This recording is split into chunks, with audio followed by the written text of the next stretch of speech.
You are listening to the daily homily for Magdala in the Holy Land. Jesus left the district of Tyre and went by the way of Sidon to the Sea of Galilee into the district of the Decapolis. And people brought to him a deaf man who had a speech impediment and begged him to lay his hand on him. He took him off by himself away from the crowd. He put his finger into the man's ears and spitting touched his tongue. Then he looked up to heaven and groaned and said to him, Ephphatha, that is, be opened. And immediately the man's ears were opened, his speech impediment was removed, and he spoke plainly. He ordered them not to tell anyone, but the more he ordered them not to, the more they proclaimed it. They were exceedingly astonished, and they said, He has done all things well. He makes the deaf hear and the mute speak.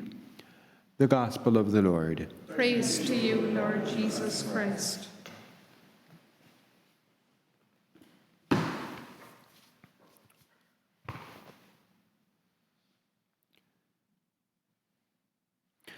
The first reading in the psalm show us a falling away, and the gospel is a drawing back. What we have in the first reading in the psalm is in the context of idolatry that had been installed in the epoch of Solomon, and then what we have specifically is reference to rebellion, disgregation, breaking up of unity. The first reading in the book of 1 Kings is a perspective of the historical event. The psalm gives us the spiritual situation. We hear in the psalm, My people heard not my voice, and Israel obeyed me not.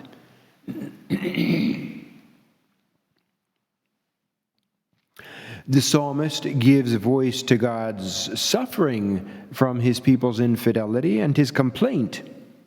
If only my people would hear me and Israel walk in my ways. The ensuing disasters that come upon the nation with the breakup of the unity and then further on, the eventual suppression of even those 10 tribes of the north is not so much a punishment sent by God.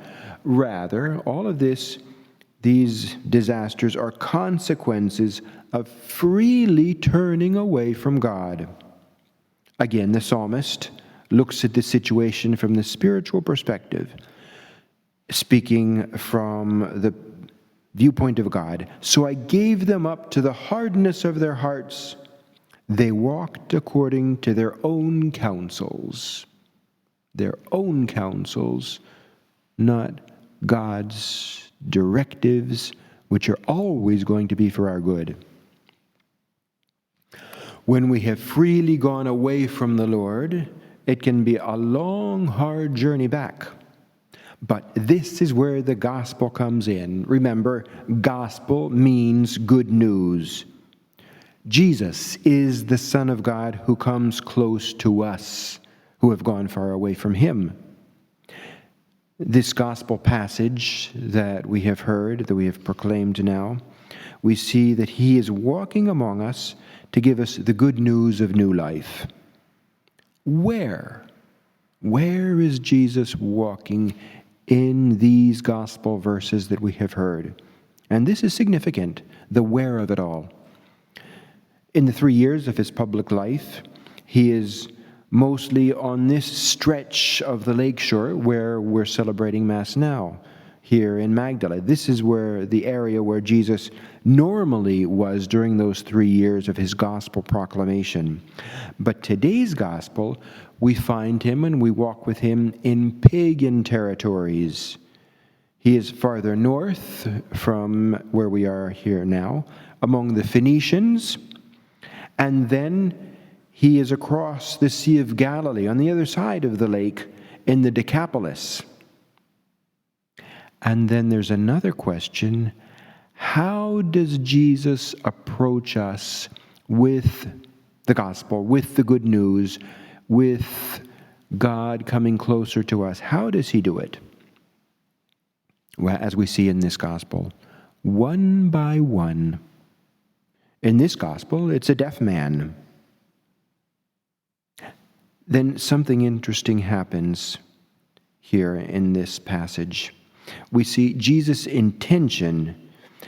He's going to be God among us, and he responds to a request by the friends of the deaf man who bring him to Jesus. He opens the ears of the deaf man, and his intention is to quietly continue. It doesn't work that way. The deaf man hears, and everyone hears about it. Jesus' directive to the group that was around him: don't tell anyone. They didn't tell anyone. They told everyone. What has happened?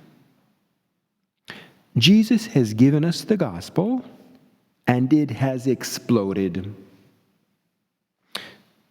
Jesus is not controlling it. That's what that means.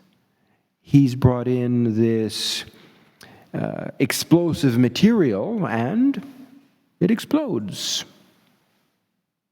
The explosive material of God's love coming close to us who have gone far away from him. In the first reading in the psalm, God was not controlling the people to keep them with him, and they freely wandered off. The gospel proclamation shows us, and we participate in that too, the people hear and experience God's merciful love, and they freely come back to him. God offers without controlling. We receive freely and respond freely, which means that we respond in genuine love. Let us learn to live and celebrate our freedom in the bright gospel light of God's merciful love.